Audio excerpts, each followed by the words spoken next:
Good afternoon from Sacred Space at Titania's Realm. It's 12:29 p.m. I've actually only just got out of bed about 20 minutes or so ago. I had a very rough night and I was doing lots of processing, people and events and energies, and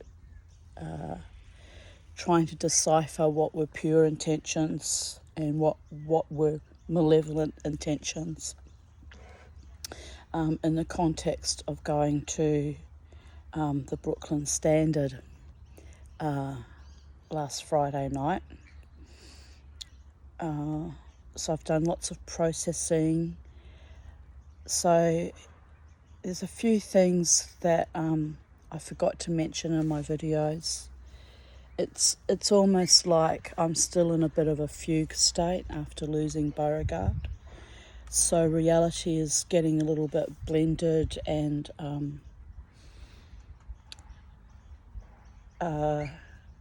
blended into shades of grey. And it's hard because I'm a fully vibrant, psychedelic dreaming, technicolor, mind like a steel trap, but in my fugue states I actually can forget important bits of information, and that will flash back to me later when I need the information, or I need the swift kick up the arse or the reminders. So Brooklyn Standard, I've gone there a few times over the years, and it's a lovely club. I like it, but it's always very, very packed and very, very busy. And the spiritual connection to the Brooklyn Standard is when I got married as a young girl, really a teenager. Got married at 19 and 1 month, 19 years old and 1 month, to my first serious boyfriend, and he owned a duplex in Brooklyn, Wellington, New Zealand. Brooklyn, Wellington, New Zealand. There's nothing like Brooklyn in New York. It's very perched on the top of the hills, looking over the ranges, the hills, and it's very, very windy. Wellington's a very cold and windy city in summer, and well, not so much in summer, it gets a bit warmer in summer, but in winter it's bitterly cold with howling southerlies and very cold winds. So I married this man with all good intentions, and sweetness and naivete as a teenager, thinking I was doing the respectable thing, being kosher, marrying and having my children, having my babies. And moved into his home, as I said, in Brooklyn. And I was in probably a fugue state even then, because the moment he signed the ketubah, the marriage certificate, he changed. He wasn't the man I thought I was marrying. He became quite emotionally abusive, and 6 months into the marriage, hit me in the face. I can't even remember why. I think I just gave him one of my witty retorts, and so the hitting started. And I ruminated over that, being hit, all day while he was at work. All day I ruminated, because he was a very big man, my husband. He was 6'2" and 4 feet wide, and he'd already done the emotional abuse, and his personality had seemingly changed overnight after we got married. His father had died 2 nights before our wedding. So in my sweetness and naivete, I blamed that on grief, his personality change. No, he had faked being a jolly, happy-go-lucky, sweet guy who liked to feed me and cook me meals and take me to the best restaurants to seduce me and to lure me into this relationship and marriage with literally, or maybe not quite literally, it wasn't quite as abusive as Bluebeard, but it was that kind of motif, because he changed from being a sweet, jolly, happy-go-lucky person to malcontent, miserable, down in the mouth all the time, really a very difficult person to live with. And I had depression too. Well, actually, I didn't know it until much later in life, but I had complex PTSD too from my abusive childhood. So there was that. So I'm only mentioning this because Brooklyn Standard, whenever I line up for that club, I always look at the sign and I have a giggle to myself. It's like life bringing you on the circular groove on a long playing record, full circle, right? And the only way to get off a trauma groove is to literally bounce off it into a new groove. But to do that, the great master, the Holy One in all manifestations, sometimes has to physically lift the needle off the groove of the record and put it onto another soundtrack, right? And we think we have control over shifting our groove sometimes, and we really don't. And I know this because after my suicide attempt in 2015, 22nd of August, I thought I'd shifted my groove, and no, it was just another long, slow horrorscape. And the gods decreed that I did not die, would not let me die. And during that time period, I was still in love with Dave Charles. So I'm going to talk about Dave Charles. He taunted and teased me for years, following me around at various venues, and would often bring girlfriends, which was a bit sadistic and inappropriate given that he knew I was in love with him. And he said that I had a fantasy and it wasn't real, and which was gaslighting, because for a fantasy that wasn't real, he kept popping up with monotonous regularity on that groove, right? Even followed me to West End drumming circles, and used to bring his cousin, his male cousin Chris, the one that I ran into at Brooklyn Standard on Friday night, Saturday morning. Used to bring him to stare at me too. And interestingly, Chris used to be quite hostile, used to look at me and sort of shake but glare at me.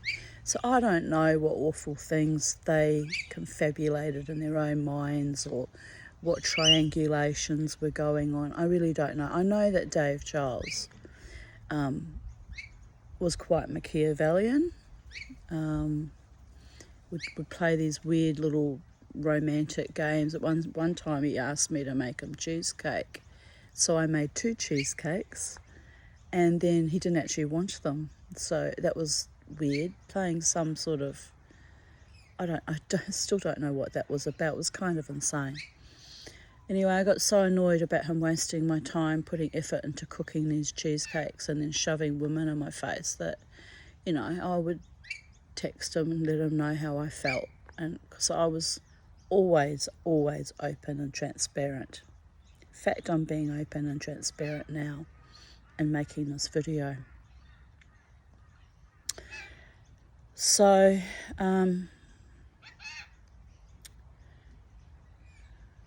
when I met him, I had a female friend who was a witch, or claimed to be a witch. She claimed to be lots of things. Half the time, I think she was, looking back on it now, I think she was full of shit about a lot of things.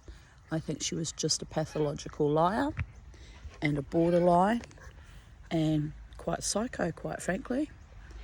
But anyway, I had been, you know, when I met Dave Charles, I was, you know, in a fairly close friendship with this particular woman, and I was very fond of her. He even commented, he said, "Oh, you love her more than me," kind of thing, which was not true.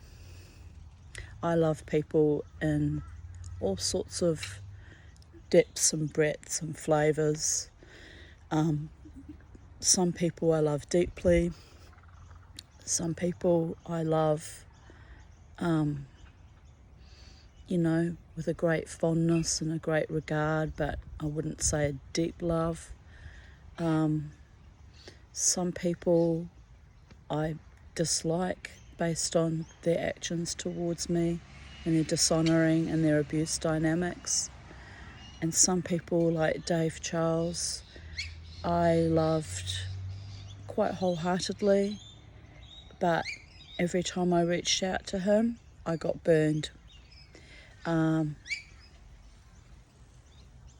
He would burn me by saying the most inappropriate and vicious and cruel things. He would shove women in my face. He would use my so-called, now my long-time former friend that was in my life when I met him against me. Sitting outside the kebab shop with her holding hands, playing romantic, you know, follies to hurt me. And that's okay.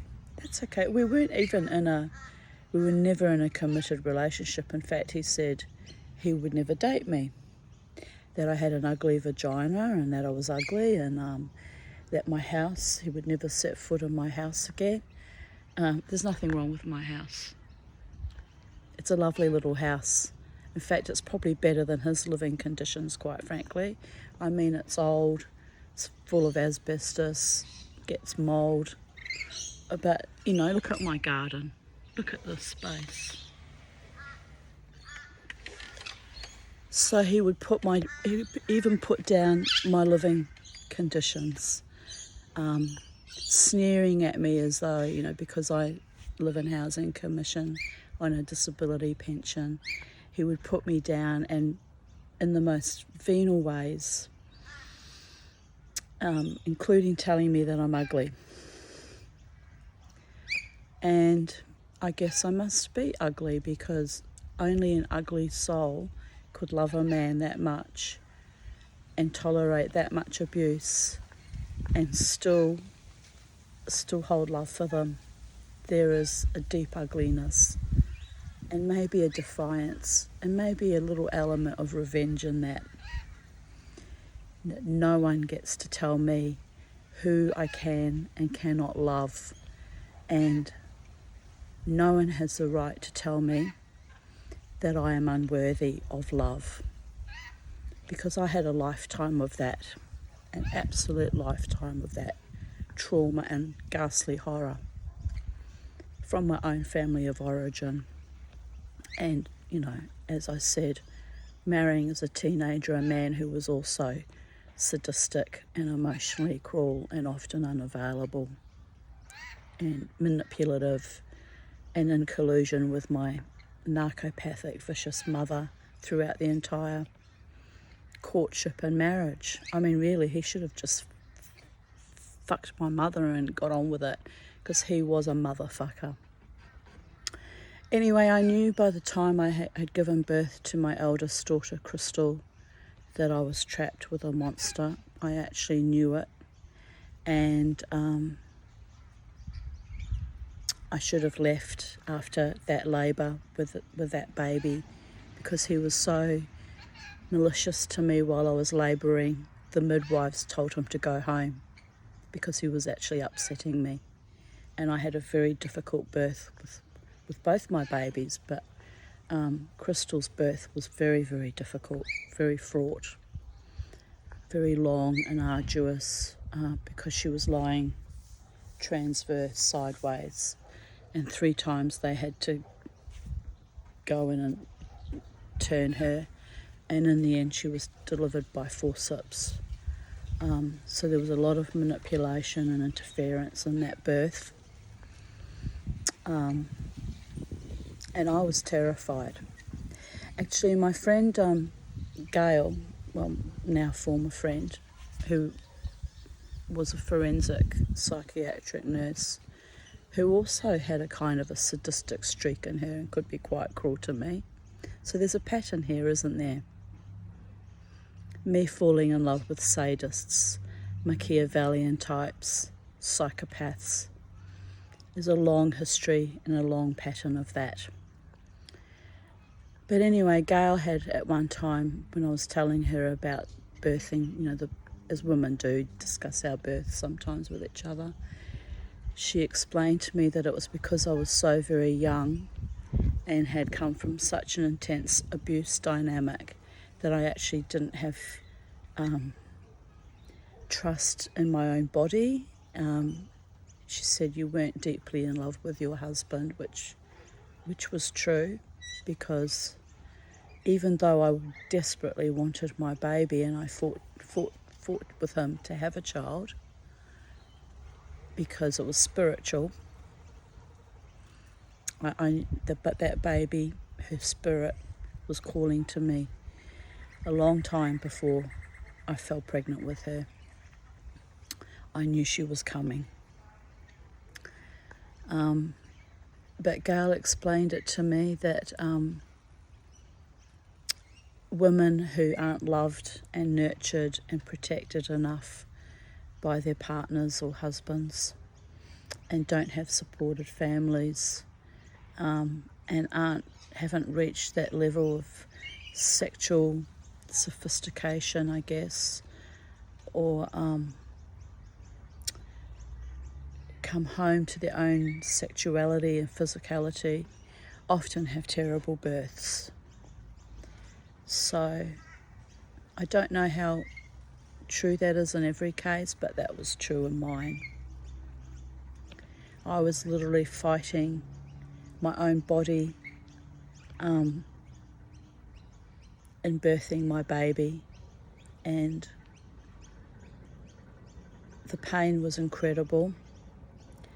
At one point I grabbed the midwife by the throat and said, "Get me pain relief now," because I'm so highly intelligent that I can see when I'm being actually neglected and abused, even in the midst of the crisis.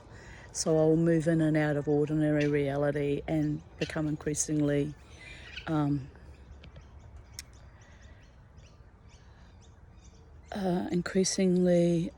determined to survive, which sometimes leads to violent outbursts, as in the case of that long, extremely arduous labour. But it's interesting that after I reached that point, I had pain relief within half an hour. They ran and got got me an epidural, which failed to a large degree and almost paralysed me. I was paralysed down one leg for about 4 or 5. I didn't resume full function in the left leg for about 12 hours after that birth. So it was hit and miss. It was very, very close to me ending up fully paralysed. So why am I saying this? I'm trying to get coherence because I'm moving in and out of the storyline. So Dave Charles doesn't return my text, doesn't communicate with me unless I phone him. For the last 3 years, rejects my phone calls, except I'm not sure how I got through to him, but I did make a phone call to him in, I think it was the 1st or the 2nd of July, 2021. And my beautiful cat Socks was dying. He was going downhill, and I knew he was dying. So I did know on some level that he was not well. And my knee-jerk reaction, which is out of a primal need for safety, probably looking for daddy, and I had five male father figures who were all sexual abusers, or my father didn't abuse me sexually as a child, but he certainly stood by idly and enabled all the abusers to have free rein, do whatever they wanted with me. So it was intrafamilial incest, as my psychiatrist refers to it. So my knee-jerk reaction when my beautiful cat Socks was dying was I rang Dave Charles, who at that time I hadn't spoken to since November 2020, when he turned up at drumming with a woman and sat and avidly listened to every word I said. I was actually talking to a woman named Noosh about having met some young Māori man who was very handsome but very full on, and busting his ass to get over to my house to look at my art, right? As I said to Noosh, I said he wasn't interested in my art at all, he was interested in my ass. So Dave Charles was sitting there taking all this in very avidly, his girlfriend's seething with rage. That was in November 2020. And I had made every effort to not make contact, because the man is not my lover, apart from on two occasions about 2 years apart. And he's not my partner, he's not my boyfriend. But I had this powerful, very spiritual connection to him, so I would call him from time to time. Anyway, this day I called him, I think it was the 1st of July 2021. He did speak to me. We never spoke about anything romantic, and we never went particularly deep into any deep topics. He did glibly, as another way of putting me down, call me a conspiracy theorist, about the whole COVID thing. And I said, well, you're an idiot, because I'm actually out on a limb here telling you what you need to do to keep you and your cousin, who stalks me at the casino, by the way, alive. So, again, dishonouring my pure intentions and my magic and my heartfelt, passionate, writhing love that has become almost a demonic force now between him and I.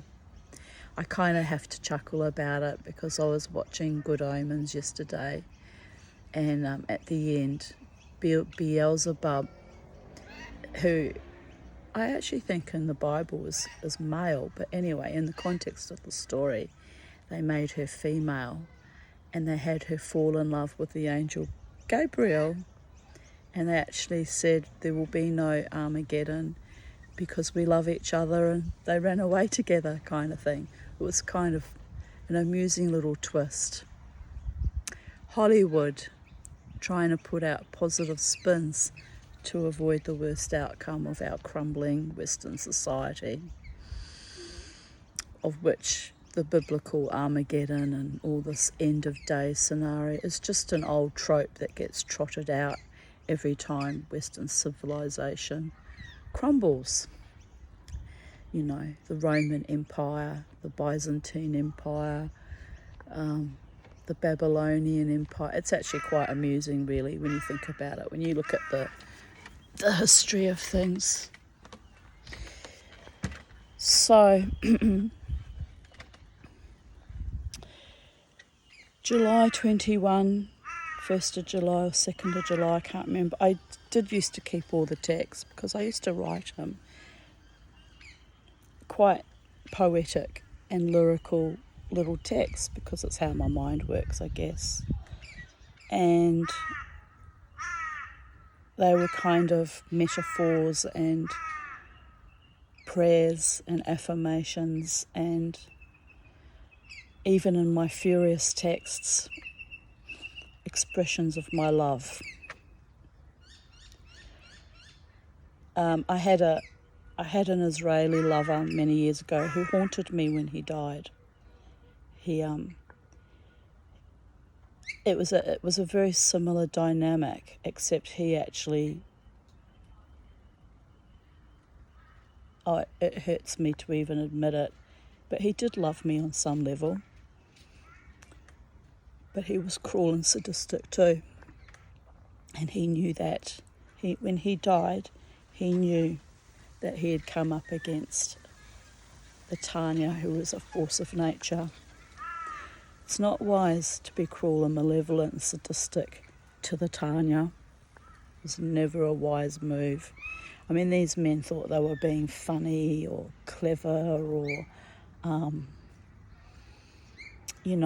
holding me at bay because of their own agendas that they wanted to fuck and use and abuse, and they thought they could play me for a fool, and they did.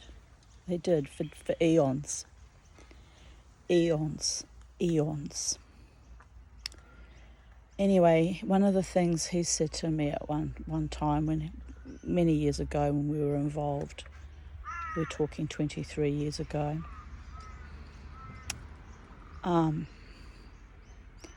because he would play this game of tearing me down and then building me up, and then tearing me down and then building me back up.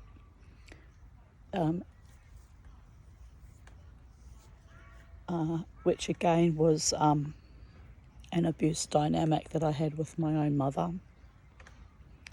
And it's interesting how, not Dave Giles, my mother had died before I met him, but it's interesting how most of the men in my life had this alliance with my mother, because she's a narcissist and they must have their flying monkeys. She would somehow inveigle her way and form an alliance with these men and manipulate them to torture me. And that is the truth. So Davidson, when I confronted him on the torture, the emotional wetting and the whelping and the torturing, actually got a shock and tried to deny it. And eventually he did say, in the context of an evening that he'd asked me to go over there to his place, so I don't know what that was about. All his seedy Israeli friends were there, all being condescending, looking at me like I was yesterday's smear of shit, of dried shit on their filthy, hairy asses, right? They were so vicious. They sat there looking at me like... One of them brought up about my marriage, said, "Oh, you're a divorcee, oh, you're a failure." It was so vicious. I just sat there staring at him, because I'm not a failure at all. In divorcing that man, that was the most successful, courageous, life-affirming, heartfelt, did I mention courageous, thing I have ever done in my life. But this is how filthy they were. They were sitting there judging me and just being venal. And his Davidson's, he married her not long after, then girlfriend Kylie was sitting there. Homeopath and naturopath, there for my healing, right? They really believed that their sadism was for my healing, for my highest good, so they could feel good about themselves. The same thing happened with another woman that I befriended in the Jewish community, who was a herbalist, a medical herbalist. Invited me to Russell Island with a former casual partner to shove in the face that she and him were friends now. And told him that I was there for my healing. So anytime somebody tells me that they're wanting to heal me, they don't have power. They don't have positive intentions for me at all. These whack job, these alternative ones. I've come to heal you. No, they've come to dominate, eviscerate, and annihilate my spirit. And I never, ever gift them that permission to do so. I withdraw my permission very quickly in the case of David Davidson, the homeopath, when I realised he was manipulating and using my own energies against me and literally attempting to strangle me even, literally trying to kill me. So one of the things he said though, one of his tropes, showing off for his friends, was the one time he actually stood up for me, which actually shocked his girlfriend. Should have made her realise he did have some love for me, some respect for me. Because his friends were sitting there being so vicious and awful. I can remember it like it was yesterday. I was sitting at his table and I was pulling the shells off pistachio nuts that they had put in front of me, and I was piling the shells on the table, and the girlfriend was very annoyed by this, that I was putting the shells on the table, sneering at me. Oh, she was an evil, putrid piece of work, and so was he. But I loved him. Anyway, he said, one of the things he said was, Tanya can do anything. Now, back then, this was 2001, I was 36. I was so broken and a mother of teenage girls, and I was so broken, I was barely staying alive. Very ill with asthma most of the time. He had me on remedies, Tub M and Staphylococcus aureus. Well, the Staphylococcus aureus made me psychotic, completely psychotic. I had a full psychosis on that. I had to go off it. He had me on pulsatilla for my defunct womb, which got carved out of me when I was 42, so only a few years later. He had me on, the pulsatilla was a great homeopathic remedy. It did work. It did ease the terrible period pain and the agony I was going through with each period. He had me on Tub M because my grandparents, both my grandmother and grandfather, had TB. He's my non-biological grandfather because he didn't father my mother but raised her since infancy, as his child, and adored my mother. He died of TB on the 12th of April, which happens to be my birthday, in 1945, so only weeks before the war ended, he died of TB. And my grandmother Eva Meyer would have died of TB, but she suicided on the 8th of March 1949 when she realised life was untenable because she was so very ill with the tuberculosis. And my mother had just married and she was living in one room. She had no future, no husband, very, very ill, and knew she was going to be alone. And so she chose to end her life. And she'd always been mentally unstable, my grandmother anyway. She was extremely violent to my mother growing up, extremely cruel and violent and sadistic, which is where the intergenerational trauma stems from, right? So, but back then, 2001, my enemy, my love, David Davidson, was telling his seedy, filthy friends that was sitting there toying with me like a lab rat that I can do anything. And that was the one affirmation that I'd ever had in my life from a man, a lover or a father figure, that I realised, yes, I can do anything. I'm even rising above this ugly, fetid bullshit of these friends of his delegitimizing and denigrating, demoralizing, destroying me in real time, right in front of my fucking face.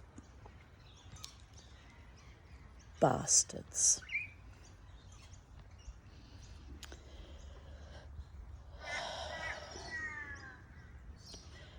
So the pattern goes like this. My dog Bella died in 2013 of a paralysis tick. That was before I met Dave Charles. But actually she died in August, and my cat Zulu died a couple of months later on the 14th of October. And still grieving my cat, I was out dancing on the 13th of October. I was out dancing on the 20th of October, 2013, which was the night I met Dave Charles.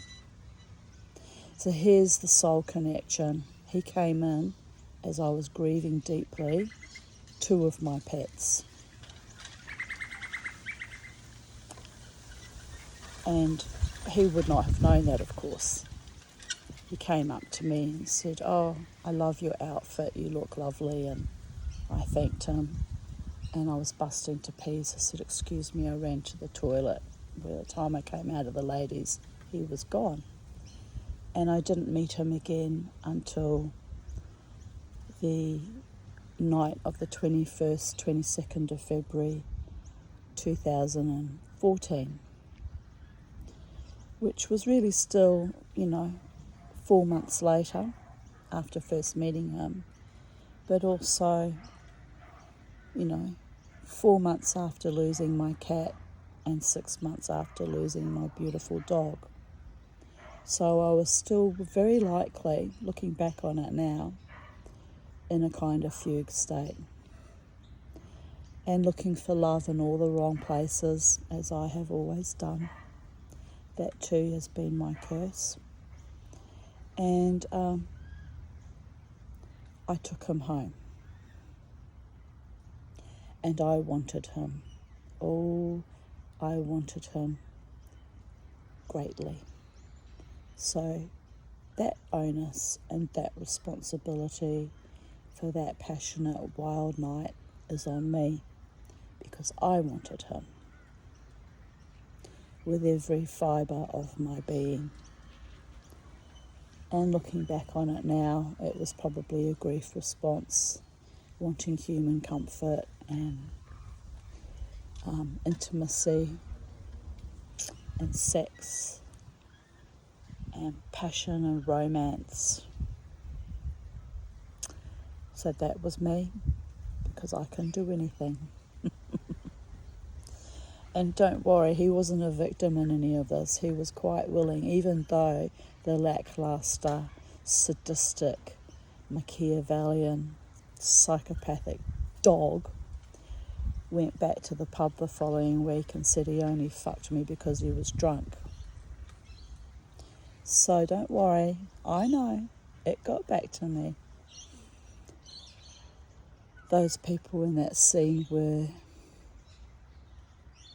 by and large, evil. And I knew it, and I still know it, the calibre of their souls.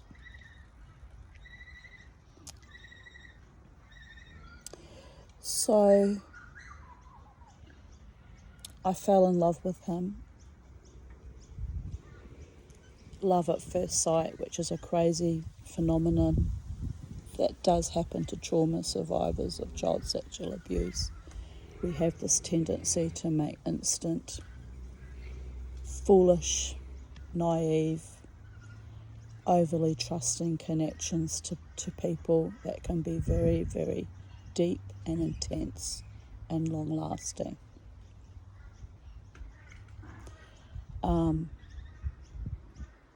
As had happened, 2 decades, or back in those days, 2014. When did I meet Davidson? 1998. So, yeah, almost 2 decades prior, I had fallen in love with that monster. So I had been very cautious with my heart after the Davidson and the Takesta / Nahum fling. I promised myself I was never going to love again because it was so toxic and so evil and so excruciatingly painful, and a constant cycling groove without end, to the point where in 2015, under extreme abuse situations where I was threatened with defamation, and I realised that Dave Charles had played me for a fool. It was another man who had played me for a fool and was cruel and vindictive. And then I was under attack at the casino by this horrendous, awful bully who probably was working hand in hand with Dave Charles to destroy me, because she bullied me endlessly for a good few years since I was out in that scene, up until that time, 2015, when I finally gave in and tried to die, right? All very salient, completely understandable reasons, because that suicide was not an act of weakness, it was an act of defiance, for which the gods, in their infinite whimsical wisdom, vomited me back to earth yet again and said, real love is available to you, Tanya. We will nurture you, we will mother you, we will uphold you, we will carry you forward so you can have the love that you deserve, that was always yours by divine right. And so I carried on dancing, holding my own, and hoping against hope that the one I loved, Dave Charles, would finally wake up and see me. See that I was genuine and authentic and loving, and sometimes forgiving too many times of his nasty venal little ways. And then I realised there was a pattern after 2015 of every time I'd contact him, one of my pets would die. So there were 3 cats that died, and now my dog Beauregard.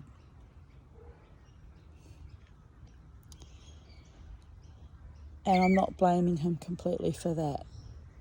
It's some demonic entity that feeds off the love I have for him and feeds off our attachment. And I don't know if that entity became attached to me because of all the decades since early childhood. My mother shoved a Ouija board in my hand and had me communicating with the spirit realm, which opens a portal and can indeed attract a demon called Zoso. I don't know if it's that or if the demon was attached to Dave Charles because he has a tattoo. Can't remember if it's his right arm or his left arm now, but he's got the Led Zeppelin tattoo on his arm, you know, the 4 symbols of Led Zeppelin. And the symbol designed by Jimmy Page, who was actually a pedophile, by the way, is the symbol of Zoso, that particular entity that rides on people's energy and, pardon me, forms attachments to people, lifelong attachments, who open portals consciously or unconsciously, via the Ouija board. Now, don't get me wrong. I don't personally believe that the Ouija board is evil per se, because I was raised with it, grew up with it, and communicated using it most of my life until the last. When was the last time I did Ouija board? I had a friend that I met at the casino. We were quite good friends, Jenny. So that was up until 2018. She was coming over here and she was getting addicted to the Ouija board. And I said, it's not for that. It's not a parlour game and you're getting obsessed over it. The other thing she got herself addicted to was marijuana. And again, I said, it's not for that. Marijuana is a healing herb. It's like any medicine. You're supposed to use it consciously and with deep regard and respect. You're supposed to ask the plant for its permission to heal aspects of your psyche or body. You're supposed to have deep regard for the plant. Otherwise, it rules you instead of serving its purpose as a healing modality. And people who get addicted to it are using it as a crutch because they have unresolved issues in their life, usually ancient, trauma issues, or they have addictive personalities because of the underlying trauma, and they abuse that drug, and before long, the drug owns you. Same as my love addictions that I have had with Dave Charles, and before that with David Davidson.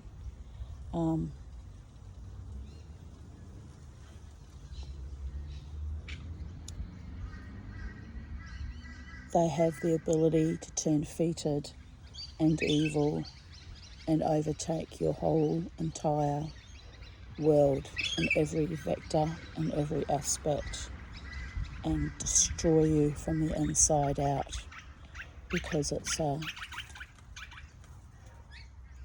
a demonic soul contract with the gods. Loving people too much is a vulnerability and I guess a crutch, because your entire existence was so abused and so awful that you look constantly for something pure and uplifting and nurturing and kind and decent and honourable, and instead the people you choose role play that, sometimes for a very short time, and when they start turning fetid, you're still high on the love drug, the oxytocin, and don't want to believe that you've chosen yet another monster, yet another demonic soul-ridden imp. The horror of that is so ghastly to contemplate that you lived in denial and a kind of fugue state for decades.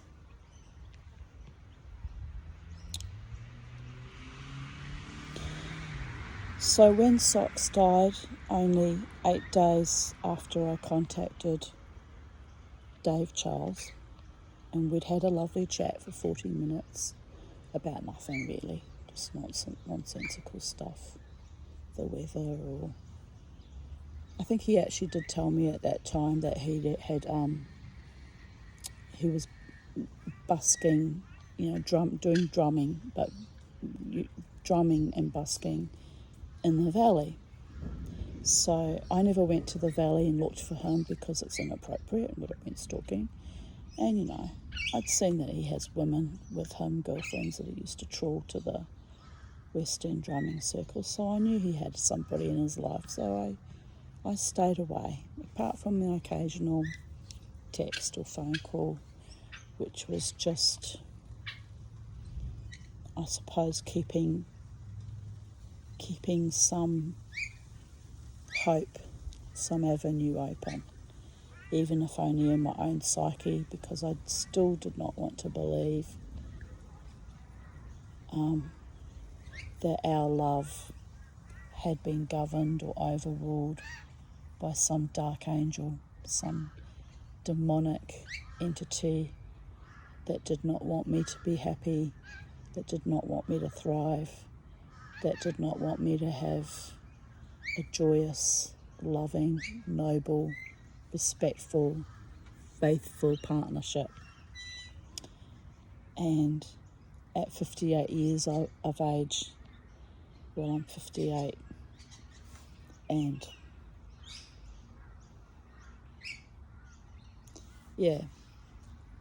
58 years and 4 months old, I had resigned myself that I will never have a truly loving partnership.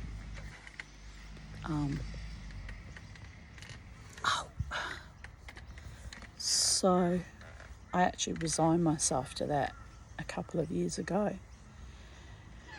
So anyway, after Socks died, I realised then there was an entrenched pattern that when I reach out to Dave Charles, one of my pets dies. I've got a beautiful storm coming through. Been waiting for it since yesterday. So on the 5th of July, 2 years later, 5th of July this year, the 5th and the 8th of July, I made 2 texts to Dave Charles. I don't even know why. But I kept it light-hearted. I had actually, I don't know how. I must have looked it up out of curiosity. Or did I stumble across it, or did I look it up? I'm trying to be honest here.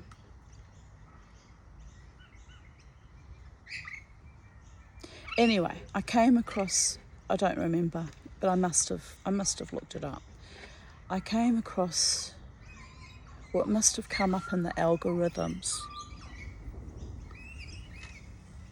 I think it came up in the algorithms. And it was of a band of Dave Charles playing ukulele in this band, right? And I laughed my ass off because the name of the band is No Strings Attached. So it's a bunch of elderly looking men all playing ukulele, which is quite lovely. So out of idle curiosity, and because the love for him is still authentic, still real, I looked at all those videos and I observed a big change in him since when we had been involved up until 2018.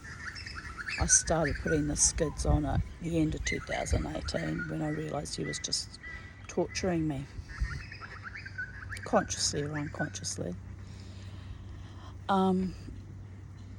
But he was singing and playing his ukulele and actually dancing, and he had never danced around me.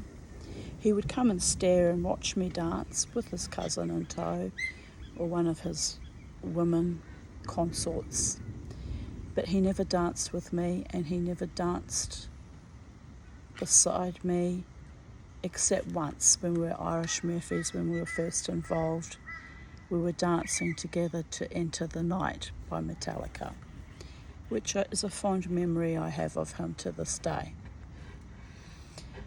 So, but after that, he never danced near me. In fact, he really pissed me off by dancing with my former friend Sarah and her friend Sarah. I got there one night to the Elephant and they were all dancing together, and then I realised that they were all enmeshed and they were all playing a very sick, very evil, very dangerous game with my heart and mind. So I walked out. It wasn't jealousy, because he was not my partner, but it was just a cognizance that this man was completely selfish and Machiavellian and was using even my female friendships against me. So I walked out that night. That would have been very early, I think it was early 2015.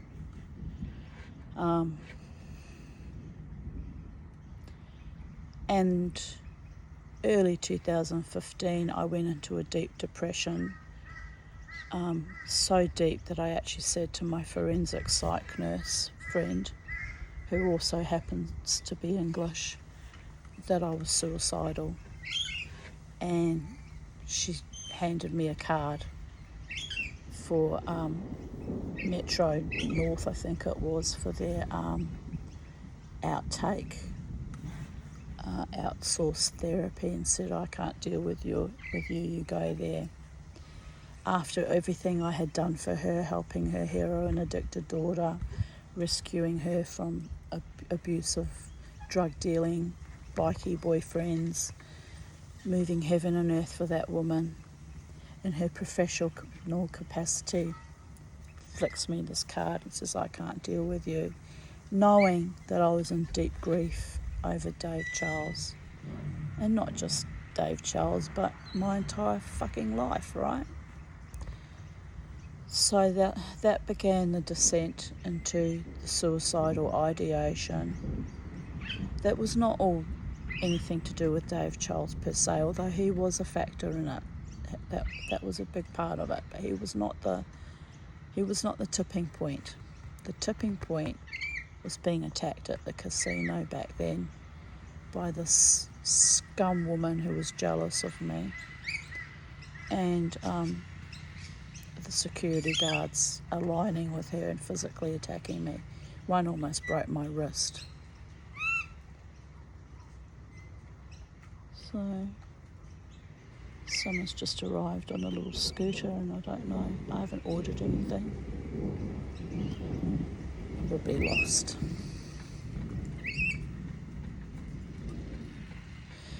So now we come, since I met that man just after the deaths of Bella Rosa, my Pomeranian, and Zulu, my beautiful black Persian cat.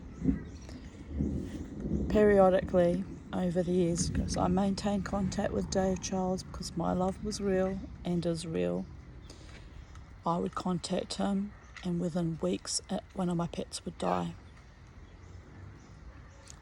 All I've got left now is Charlie and 3 goldfish in the pond out the front. That's the last of my pets.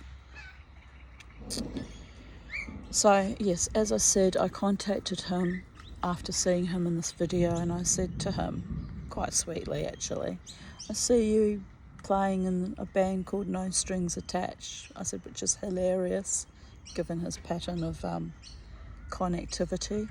And I said, and you look really happy, and I see you dancing, and good on you. It was actually quite pleasant, you know. Oh, the king parrots are here. How lovely. And so they were the 2 texts I sent to him on the 5th and the 8th of July. And then Beauregard died on the 1st of August, but he had actually gone downhill 3 days prior. So 28, 29th, 30, 31st. Yeah, must have been 29th, 30, 31st. Round about that date anyway. And it was arduous, and it was harrowing, and it was awful. And the so-called charity vets were venal and vicious and awful, demanding constant money and putting me down, and just fucking awful.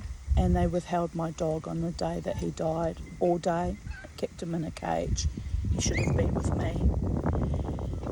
And my friends, who I do love dearly and are like family to me, in that moment of crisis headed for the hills.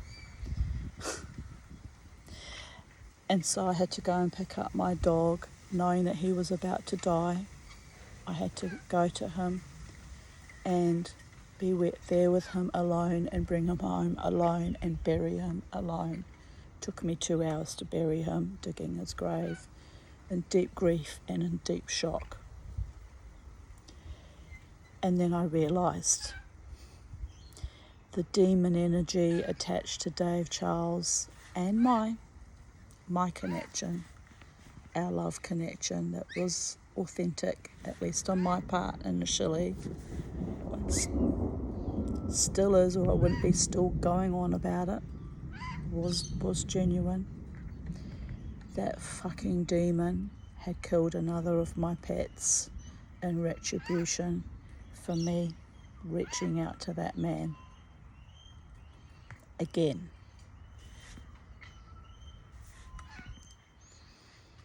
The 4th time, because I lost 3 cats. Between Zulu, I lost Penny, Sophie, Socks was the last of the cats to die, and now Beauregard. You know, Dave Charles, the last time we spoke in July 2021, said, "Oh, how's Beauregard going?" I said, "Oh, well, Beauregard still thinks you're a bit of a wanker in it." It was like my dark sense of humour. But Beauregard was right. He was a bit of a wanker.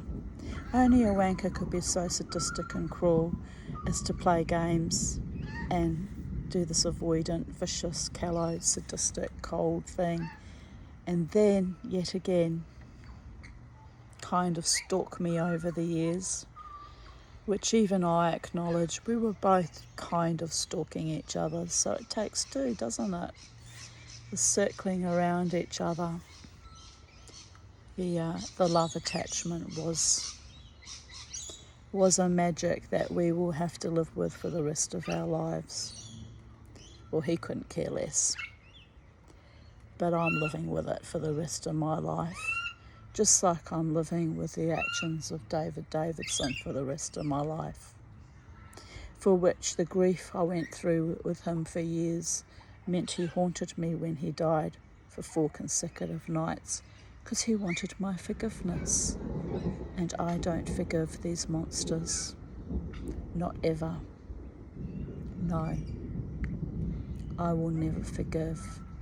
I will forgive only the fact that they didn't know better what they were dealing with, or the depths of my heart and soul, or the callow cruelty that they were unconscious,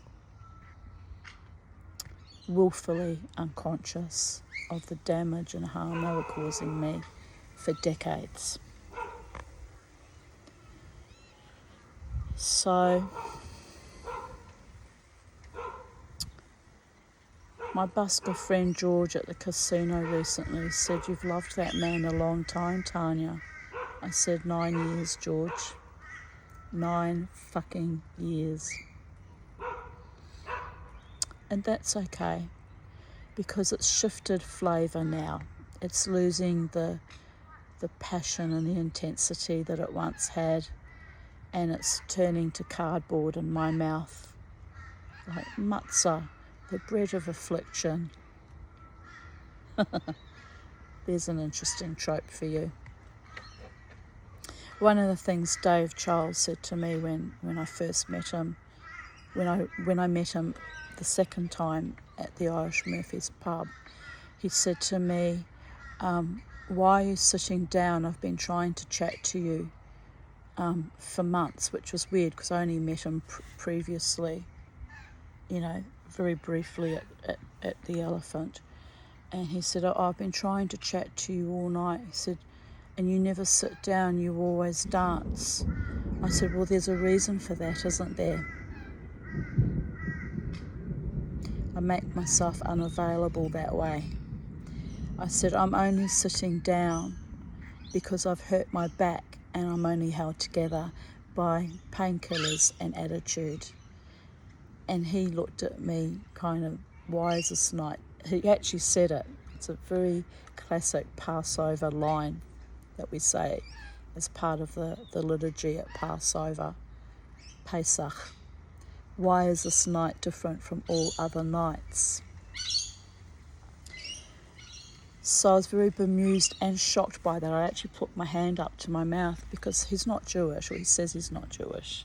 Probably isn't Jewish. Probably was raised a nice Christian boy or some weird fucking shit. But he has a distinctive aquiline Jewish nose, and one of the things I said to him early in our brief relationship, was that I thought that he was Jewish, and I said, looking at you, this was my intuition, you come from French Jews. He looked at me in shock and went, what? I don't know if that was right, accurate. It was just my intuition. But anyway, I'll get to the point. So I went dancing to the Brooklyn Standard on Friday the 25th because my favourite band, Alter Egos, are playing there. And I'm quite fond and have a love, not a passionate, well, it is a bit passionate and romantic, but it's one of those Clayton's love affairs that I know won't go anywhere because he's gorgeous and he's too young for me and he's married. But we are friends. Scott and Alter Ego, we are friends. So I had told Scott on Facebook, which I find kind of interesting because it gave Doofus Brains, Dave Charles and his cousin a heads up that I would be there, didn't it? Thinking about that. I wasn't playing games with them though. I was genuinely just letting Scott know that I would be there on Friday night. So I arrive at Brooklyn Standard and it was crowded, and I bought a drink and then I took up position at the right hand side of the club, and found myself confronted with Dave Charles' cousin Chris, who looked at me, and I thought, well, I haven't seen this man in years. I actually have never had a conversation with him because Charlie, I think we need to go inside. Quick. Come. It's raining. I think it might even hail. How about we just sit here? Just sit here, Charlie. Watch the rain. I've been waiting for this rain for weeks. Look at it, people.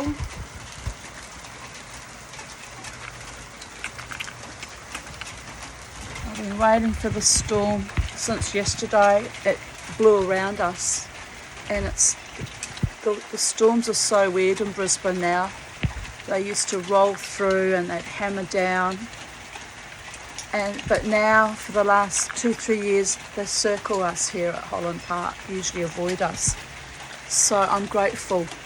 I'm actually really grateful that we're getting a bit of rain, but look how clear the clouds are. There's not going to be that much rain. It's bizarre. It's bizarre how it rains here now.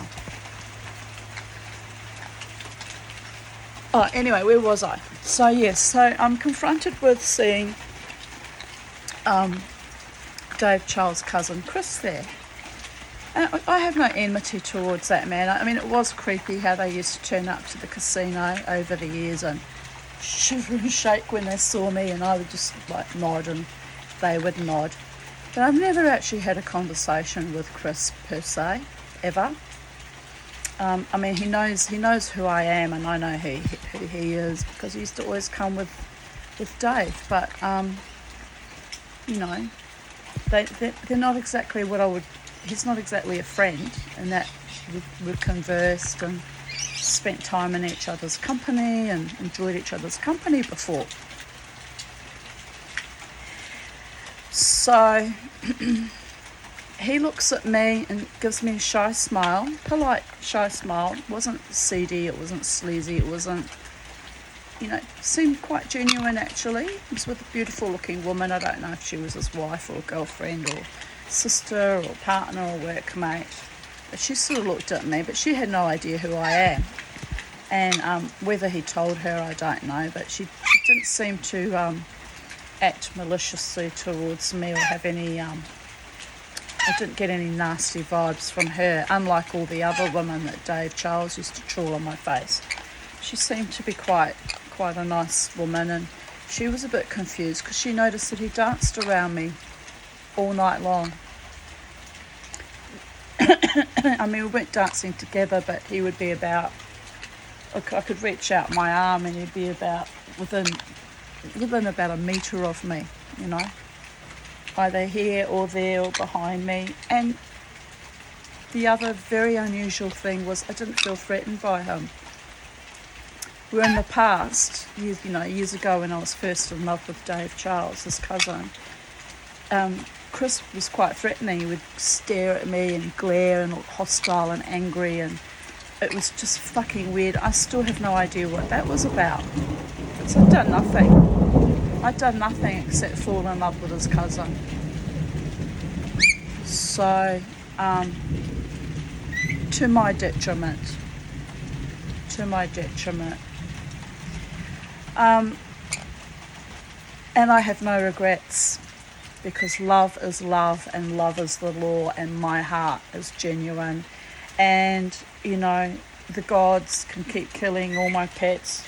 Be careful, Charlie, you're the last one, my beloved one. But that still won't stop the love from being authentic and real. And God, in all his infinite wisdom, knows that. You can't kill my love. You don't. You just can't. I can't. I've tried over the years to kill my own love. And it's a force of nature. It's a force of will and of nature. And it's genuine and it's heartfelt and it's beautiful. Even after all the evil and the shit and the putrescence and the ugliness they put me through,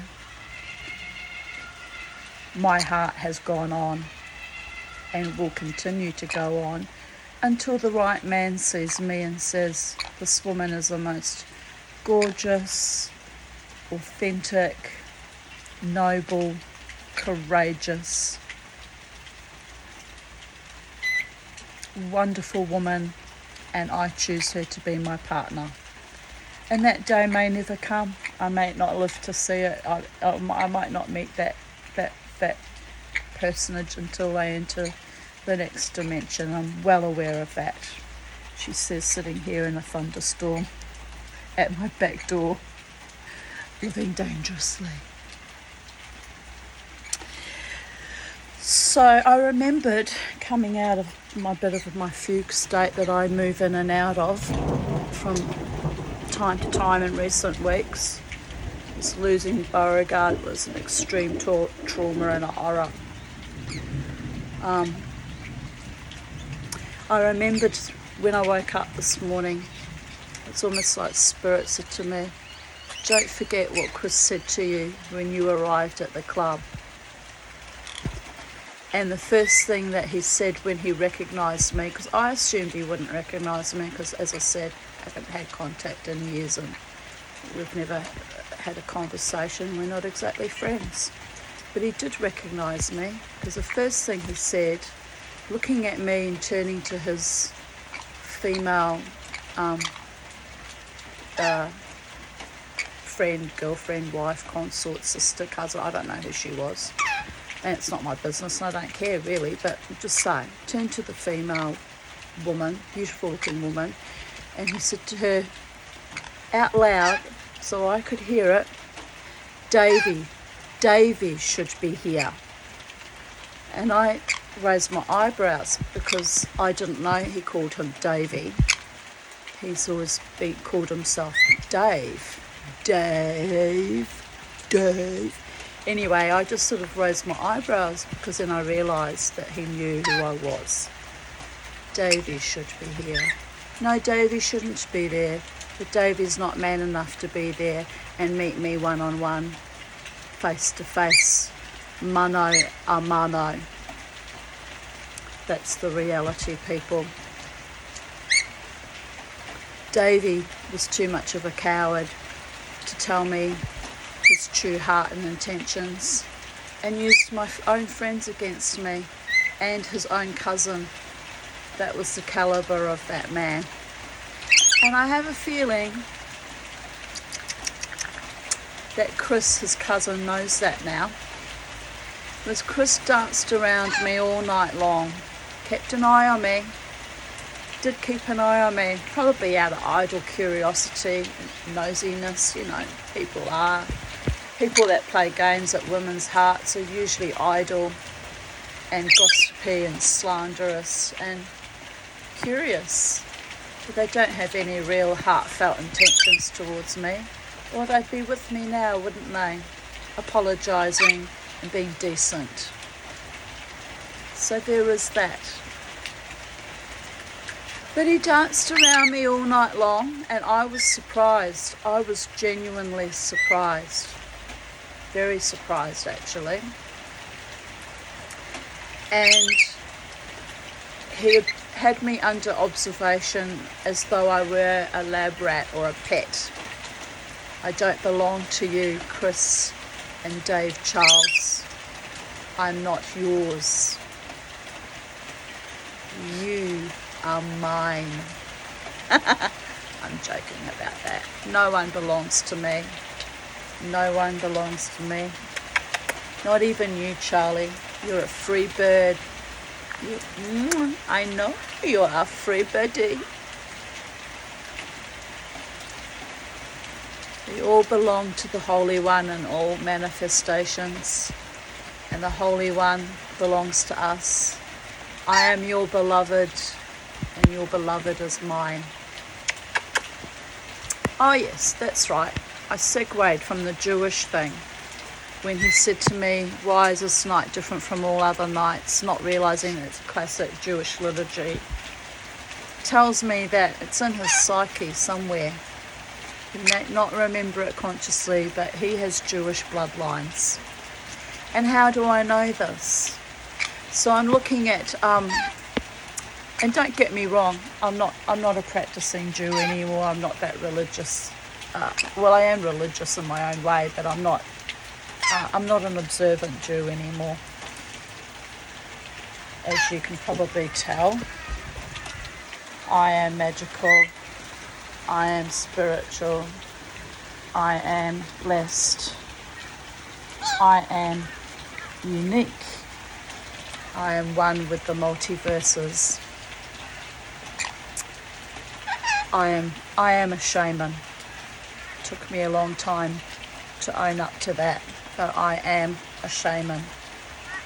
I am one with God and the gods in all manifestations, and they are one with me. Which is why it's a very foolish, stupid, careless thing for any mortal man to think he's going to fuck with me and annihilate my spirit. Because every single time, when even I gave in out of grief and trauma, I was lifted up by the scruff of my neck and thrown back into this life twice in recent memory, 2015 and 2019, and gifted, and last year, 2022, when I thought I was going to die of that very bad bronchitis, which wasn't COVID, but it nearly did kill me. So yeah, I guess that was another close. It wasn't a near-death experience in that I actually actively died for a few moments, but it came very, very close. So yes, 3 times in recent memory I have come close to entering the void. So anyway, in the club in Brooklyn Standard, I'm looking at Chris. Well, I had plenty of opportunities to look at him since he kept dancing in my immediate vicinity, and I did think it was weird and creepy, and maybe he'll think I'm stalking him, because he'll frame it in his brain that I was hanging around him, right? So I actually removed myself on 2 occasions when I had to go to the toilet, and danced on the other side of the club, and noticed that he was still watching me even though I had removed myself physically from his immediate vicinity. So there was quite a bit of curiosity and fascination on his part. I mean, I'm not interested in a man, don't get me wrong. I've got no desires upon him. But it was interesting to see how they interacted with me Friday night. It was very, very interesting. Anyway, I was looking at Chris at one point, and he was in profile, and I was looking at his nose. Now, Chris doesn't look a lot like his cousin Dave Charles. Dave is the Davey baby. Oh my God, it's quite insane, the whole thing, when you think about it. But anyway, he doesn't look like him per se. I think they have a little bit facial similarities. They have the same nose, the aquiline Jewish nose, which is unmistakable. But he's short and blonde, whereas Davey is tall and skinny. Well, he used to be skinny. I don't know what he looks like now. I haven't seen him in years, but anyway, not bothered by that. But he's tall and slim, but too slim. He's got a very long torso as well. Very tall, very long torso. Long legs. Whereas his cousin is much shorter, about my height, and blonde. He looks very German, except for the schnoz. The schnoz tells me that I'm right about their Jewish ancestry. Not that it matters, because I don't keep a kosher, religious Jewish home anymore, and I'm still a Jew in my heart and mind and soul, but I don't practice it anymore. And I go out on the Shabbat on the Friday night for my wild cavorting and dancing as my shamanic, part of my shamanic walk, which is to be out wild and carefree, flowing all the energies through my meridians and getting into a trance state, and being in that zone where I am actually closer to God, and I do get messages from Spirit, and it does open my creativity. It does help me to make beautiful jewelry or other creative projects, and it does heal my mind, body and spirit. I am my own healer now through the construct of the dance, because I trust no other mortal except for my psychiatrist, who's a profoundly good man. I trust no other mortal with my healing now. There was so much abuse that happened in Queensland Health over the years involving me that I won't go there. I just won't go there. I smashed my hand. You can just see. Where is it? Anyway, the shadow's quite. No, need it in the light. I smashed my hand 2 years ago with a 2-pound mallet while smashing down some silver, and it hurt so bad I ran around the back garden in circles screaming and almost fainted. I actually fell on the ground in half a faint. writhing in agony because I would not go to that fucking hospital after what they put me through with the last colonoscopy and the abuse in that disgusting hospital. I would not go there. And I don't believe it's safe for me to be in a hospital now with this COVID epoch anyway. If I go there, I won't be coming out alive. I'm quite convinced of that. You know, after I saw that last doctor when I went to the QE2 with my bladder issues in January, he basically said to me, your entire file is missing. Only the Princess Alexandra file was still there because said I was able to read all of that, looking at me meaningfully, because that's where they'll have the records about my suicide attempt and my gallbladder surgery, which was so heinous. I made official complaint about it. The abuse that went on there was evil beyond belief, and I'm still not over it, as you can tell. So anyway, but going back to seeing Chris at the club, which was most unexpected, and him saying that Davey should be there. Should he? I think they knew I was coming, and he sent him out as a little bit of a spy, or... Oh, no.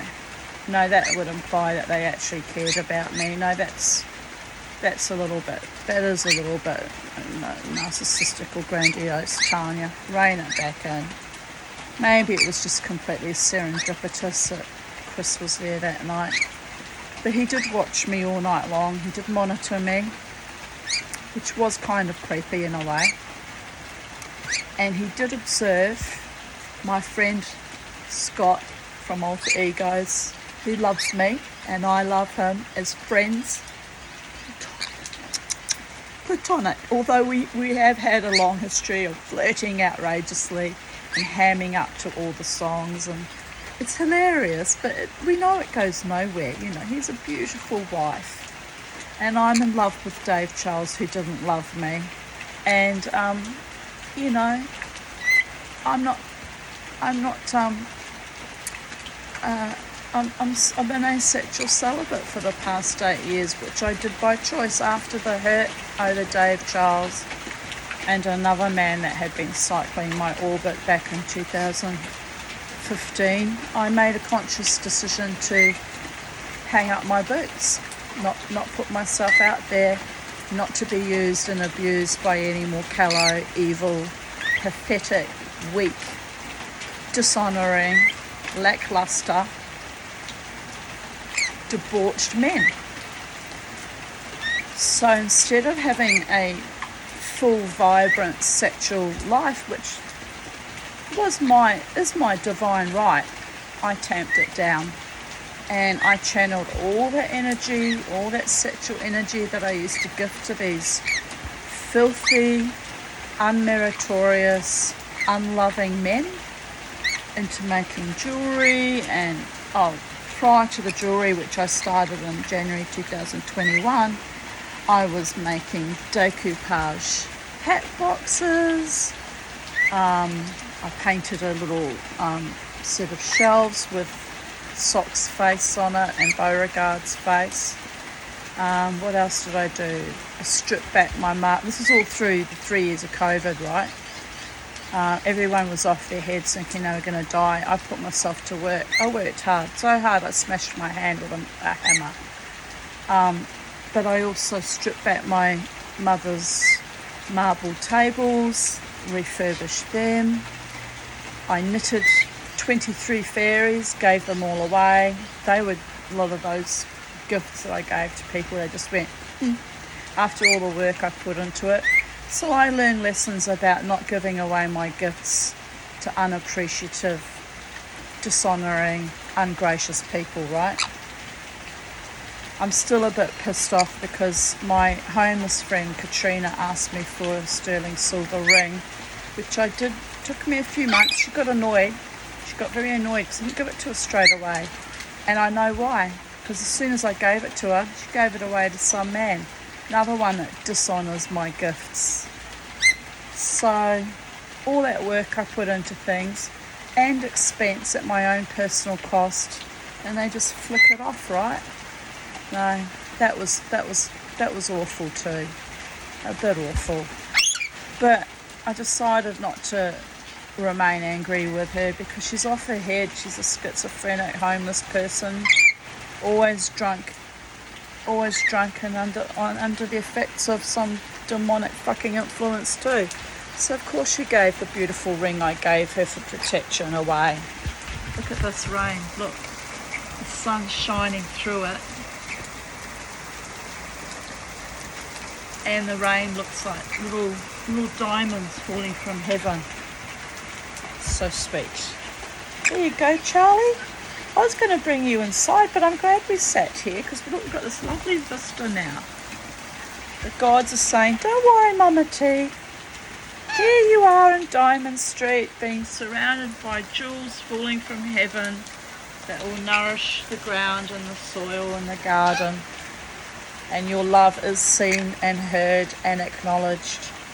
And although that gift of your love was sullied and dishonoured by men not worth the black under your fungus-infested toe, which I'm still trying to heal, it doesn't matter, Tanya, the gods are saying. We bring you sunshine and happiness and delight and joy in your garden with your beautiful Charlie who loves you. These men don't matter, Charlie.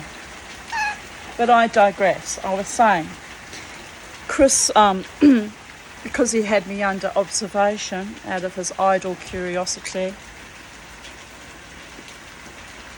observed when I blew kisses to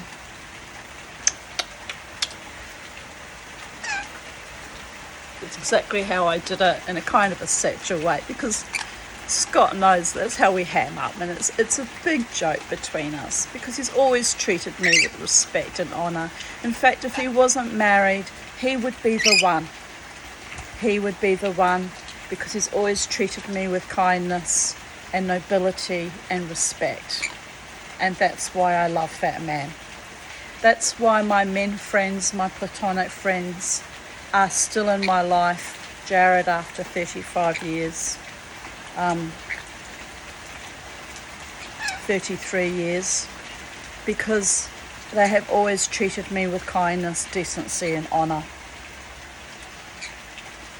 And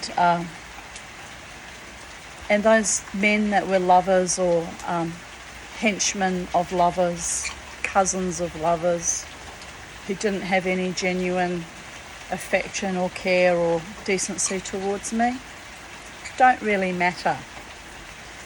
I mean, it hurts. Of course it hurts when you soothe your body and you writhe in this romantic, passionate dance with someone, and you love them and you love them and you love them, and you watch all your pets die every time you contact him, another one goes.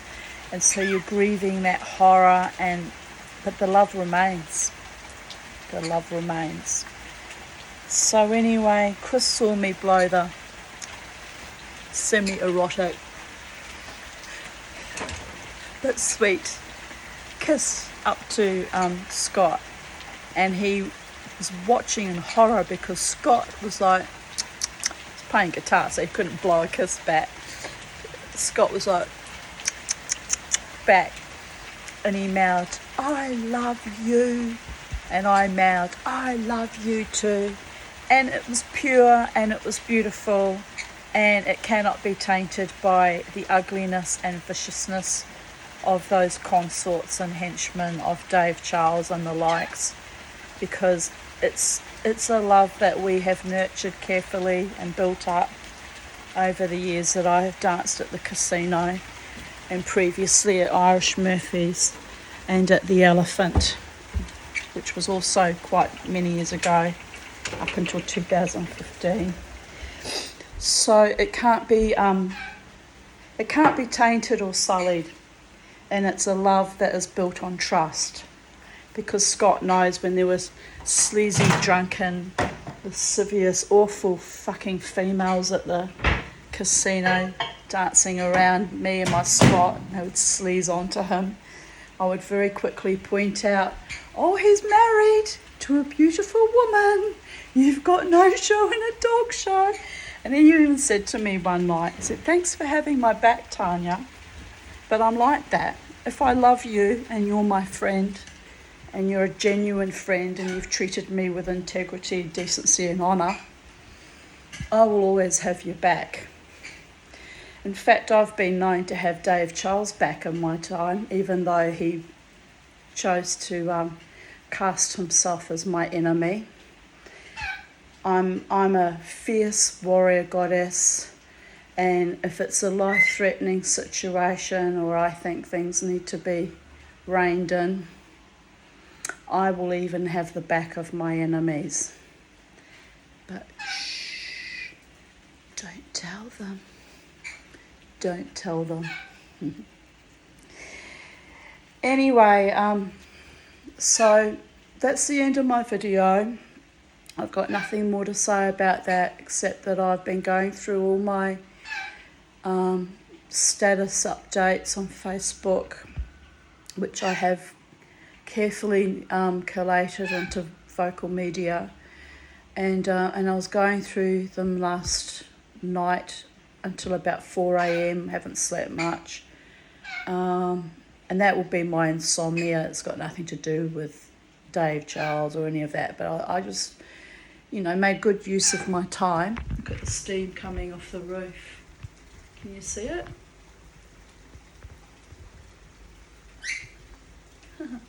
Amazing.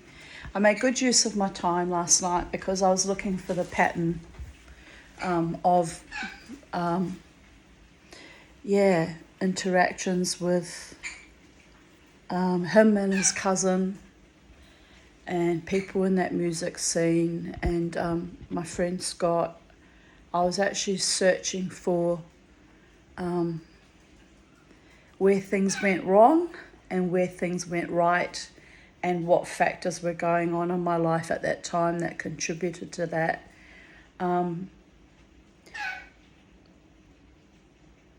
Scott said to me something in January which, was a bit flirtatious, bit sweet. He looked at me and he said, January this year, he said to me, "Oh, you're a New Zealander." And I laughed and I said, yes, I am. And he turned his head and he said, "Oh, now I will love you even more." And I nodded and smiled. And I realised it's probably because he has New Zealand. He's either born in New Zealand himself or he has New Zealand ancestry. Or perhaps his wife is a New Zealander, I don't know. But I thought that was very sweet and heartfelt and loving and kind. And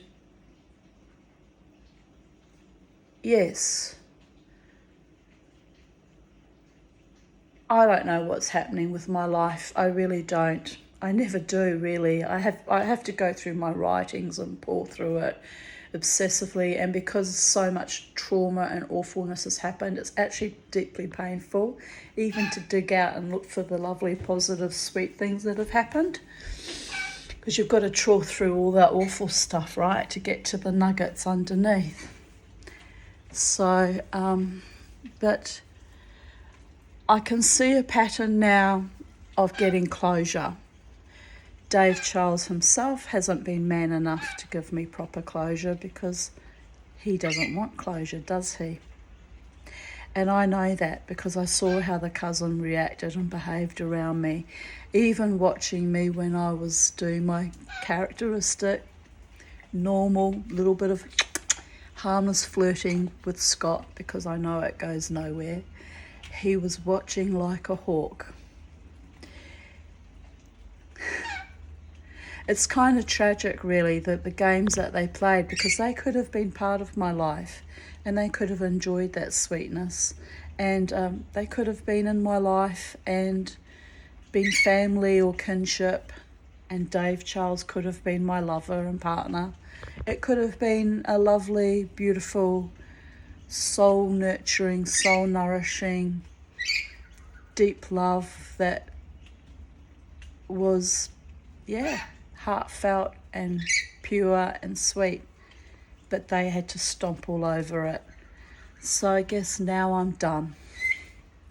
And Scott has shown me by his sweetness, even though he's not available, that there are sweet, loving men out there who will cherish and nurture and protect and honour my heart.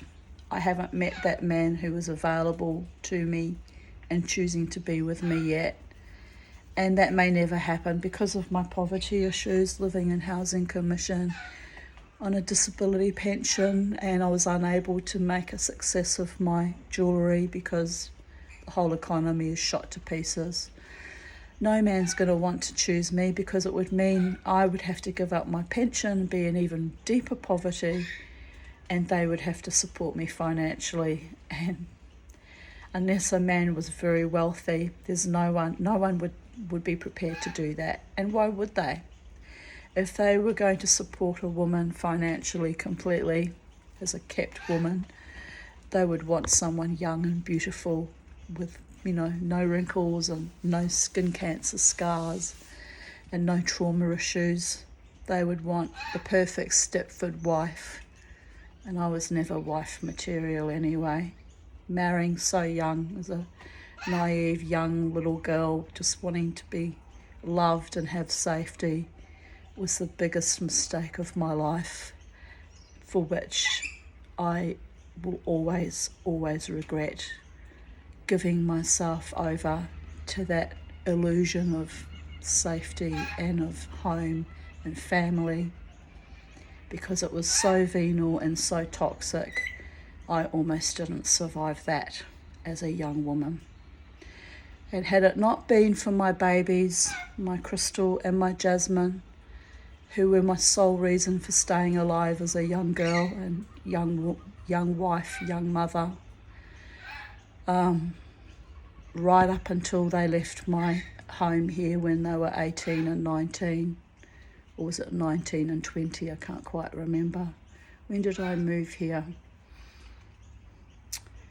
2003, and they moved out in 2006.